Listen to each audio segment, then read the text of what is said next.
Dear father, mother, sister, come listen while I tell all about the Ashland tragedy, of which you know full well it was in the town of Ashland. All on that deadly night, a horrible crime was committed, but soon was brought to light. 3 men who did the murder were Craft, Ellis, and Neal. They thought the crime they had concealed, but God the same revealed George Ellis, one of the weakest, who could not bear the pain. To J.B. Powell trembling, revealed the heart it stained. Ellis Craft, who was the leader and had an iron heart, caused a son and 2 lovely daughters from their mother's embrace to part. Poor Neal, he may be innocent, but from what George Ellis tells, the crime he has committed will send his soul to hell. He dragged poor Emma from her bed and threw her on the floor, crushed her head with an iron bar. Her blood did run in gore. In my own imagination I can see her little hands upheld, crying for mercy, murdered by cruel hands. Those little white hands so tender, upheld in prayer to him, fall useless at her bleeding side. Her eyes in death grow dim. Craft committed the same offense and murdered the other 2 while their forms were cold in death. Craft said, "What shall we do?" Then Neal proposed to burn them up to hide their bloody stain, while 3 others might be arrested and they not bear the blame. Then in tones of thunder, Craft told Ellis to get the lamp and pour oil on the children while they stood with bloody hands.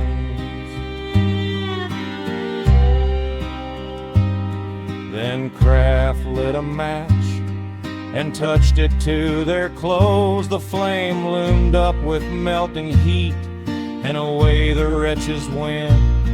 Then off they fled, I have no doubt, as fast as they could go, and thought no one their bloody crime would ever know. Then early the next morning, the town in mourning wept to see the children's burning forms, the sight they can't forget. Such screams and bitter weeping of friends who stood around, their heartstrings torn and bleeding, tears falling to the ground. Poor little Robert Gibbons, a helpless orphan child, died in defense of his sister. To her he was loving and mild, for their 3 forms are buried. They sleep beneath the sod, murdered while defending their virtue, and their souls are at rest with God.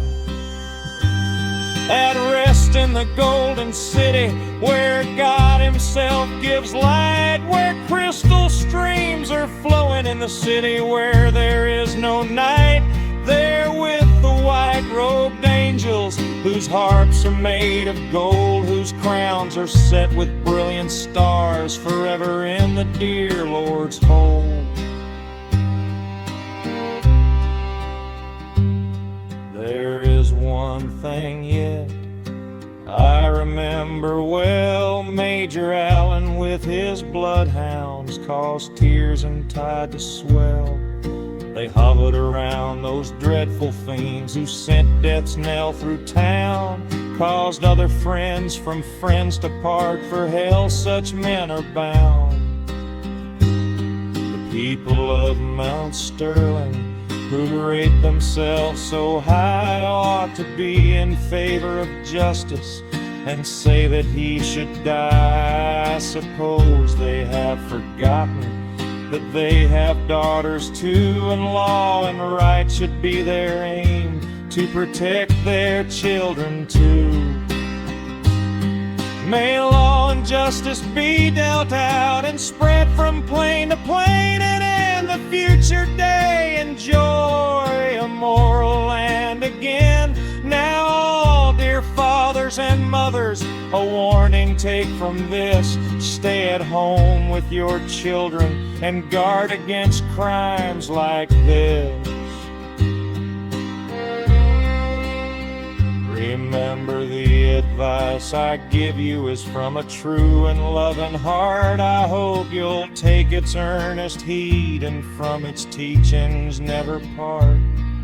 Remember, the world is wicked, no mortal can you trust, just God who is all wisdom and does all things just.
Come people dear from far and wide, and lend a willing ear to me,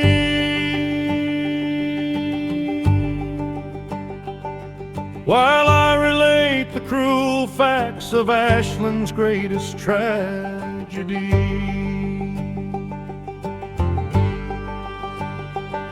George Ellis was one of the men, but Ellis Craft was in the lead.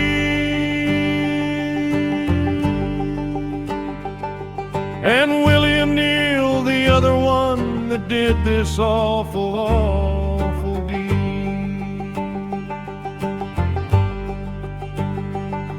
They crept up to the Gibbons home. The parents dear had gone away.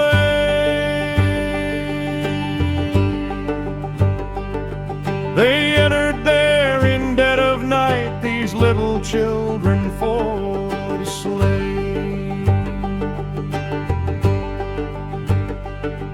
Now Bobby was a crippled boy, he saw them, so George Ellis said.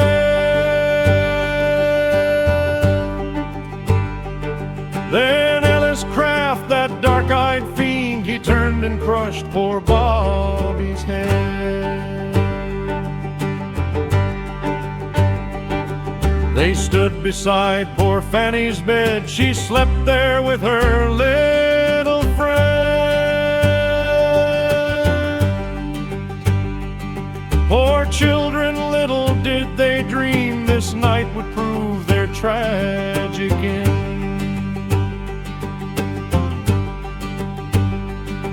They murdered both these little girls and left their outraged bodies lie. They threw a torch inside the house, poor Bobby's body lay close by. The town was filled with angry men, they searched the country far and near. George Ellis was a coward at heart. His guilty soul was filled with fear. At last he turned state's evidence. "Protect me from the mob," he said. But from the jail they dragged him forth and hung him by the neck till death. The soldiers guarded Craft and Neal and tried to save them from this fate. They took them from the county jail on board the steamer Granite State.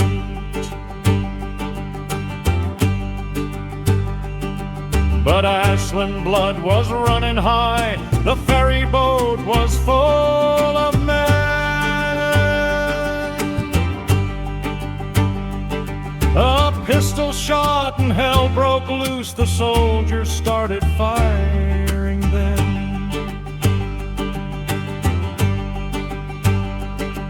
The frightened women cried and prayed, but when the guns had ceased to roar,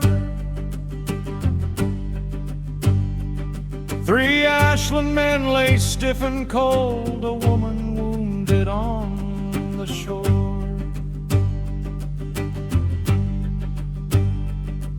But Craft and Neal were hung at last for this same crime their lives did pay. "We're innocent," said Ellis Craft. John Russell swore our lives away.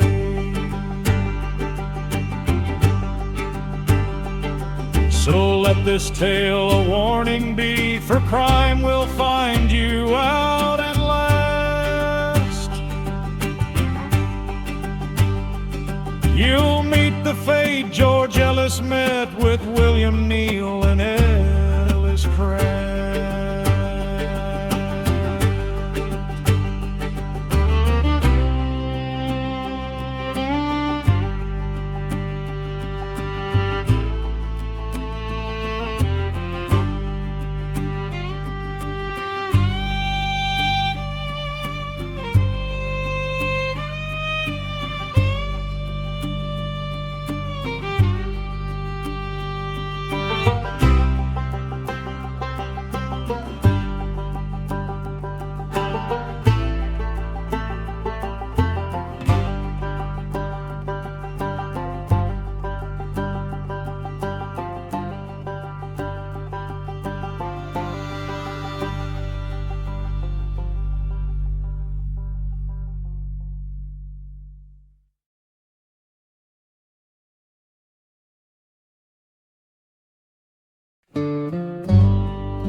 One Christmas morning, 81, Ashland, Kentucky, that quiet bird was startled. The day had not yet dawned when the cry of fire was heard, for well they knew 2 fair ladies had there retired to bed. The startled crowd broke in, alas, to find the girls both dead.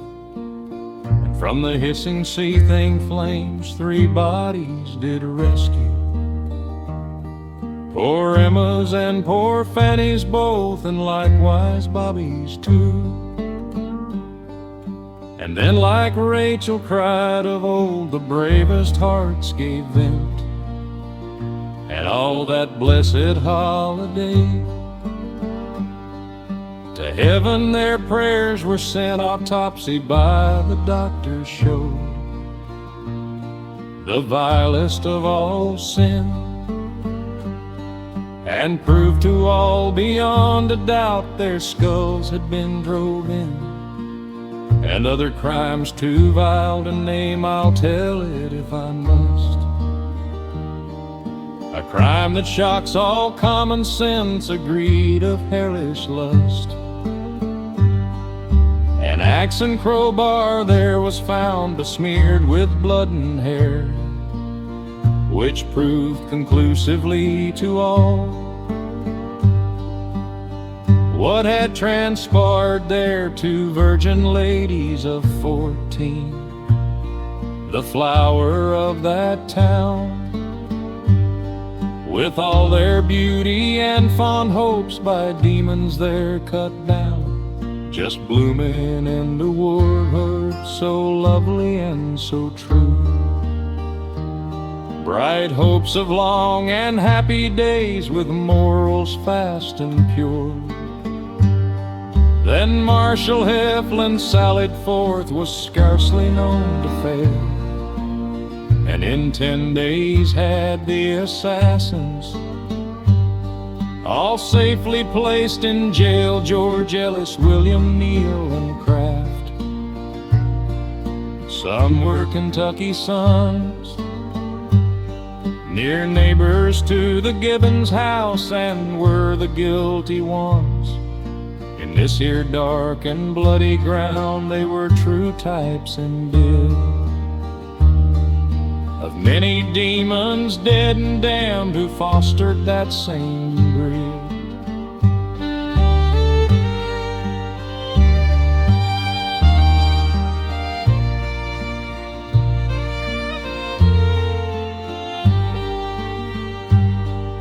A hellish greed of lust to blast the virtuous and fair, to gratify that vain desire.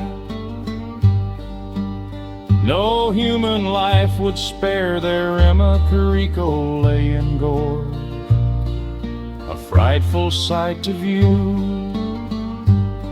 Poor Fannie Gibbons in a crisp, and Bob, her brother too. Bob was a poor lame crippled boy, beloved by everyone. His mother's hope, his sister's joy, a kind obedient son. At that dread sight, the mother's grief no mortal tongue can tell. A broken heart, an addled brain, when all should have been well. Both her dear children lying there, who once so merry laughed.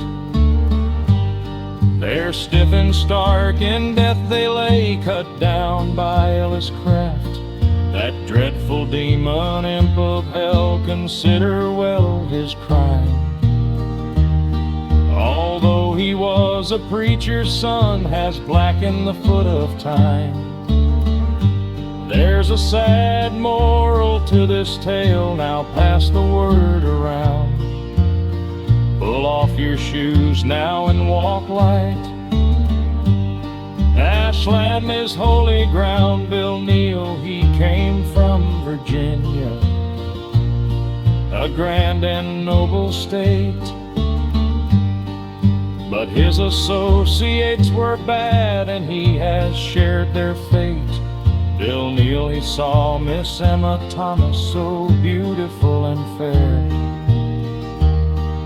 that all his hellish greed of lust seemed to be centered there.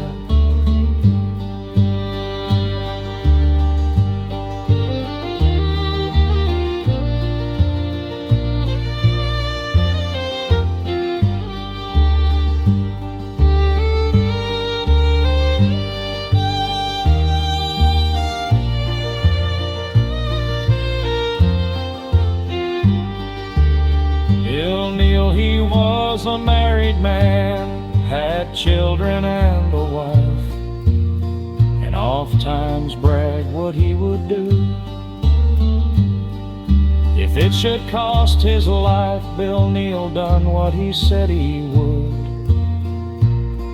and yet a greater sin. Then with a great big huge crowbar broke Emma's skull bones in. Yes, Bill Neal done just what he said, and yet that greater sin, for which the gates of heaven closed and will not let him in. Now while his victim is in heaven, where all things are done well, there with the angels glorified,